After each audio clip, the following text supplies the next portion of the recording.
A true turnaround story. Rick grew up on the west side of Cincinnati, battled addiction for years, and when he heard the voice of God in his head, he began to turn it all around, and he helped to save a life along the way.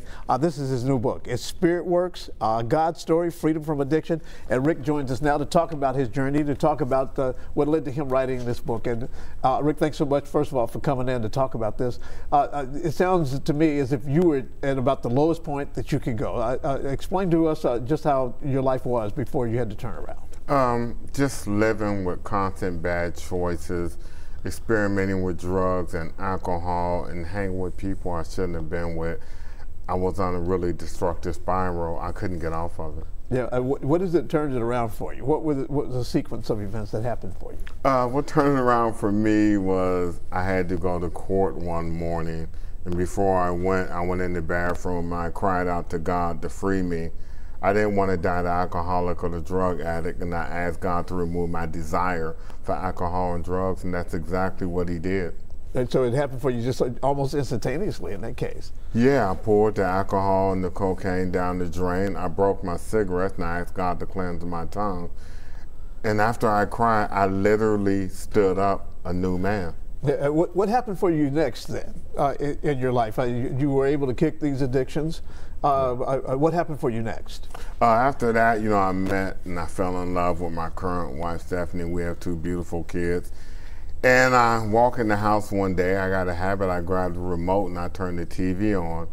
And there was Entertainment Tonight and Marvin Gaye III, and the nurse asked, would anybody donate Marvin a kidney?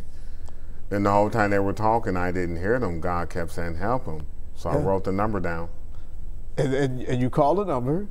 Yeah, and it had to be God because my wife was a phlebotomist. They sent tubes to the house. My wife did the blood work. Okay. And I flew out to LA for 4 days of testing, and I was the perfect match. And the doctor said, how did you know it? I said, God told me in Cincinnati. Yeah. Just think about, though, you got this guy in Los Angeles who needs a kidney. You just so happened to be watching television when this appeal is made, and your heart tells you this is something I have to do. Yeah, I definitely. That's why I call it a God story. Too many things line up.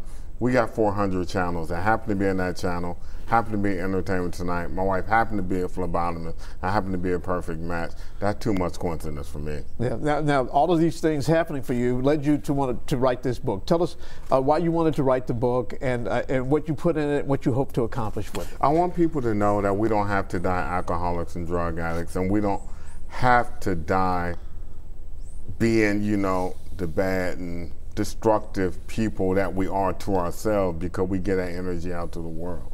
And I decided to love God more than I love myself, which led me to loving people. Yeah. I want people to know it's okay to fall and fail, but you can get back up. All right, and all of that's in your book. Definitely. All right. If someone has an interest in purchasing this book, how would they do that? All my books are available on Amazon and Kindle. All right, Rick, thanks so much for coming in and sharing your story. Thank you for having me.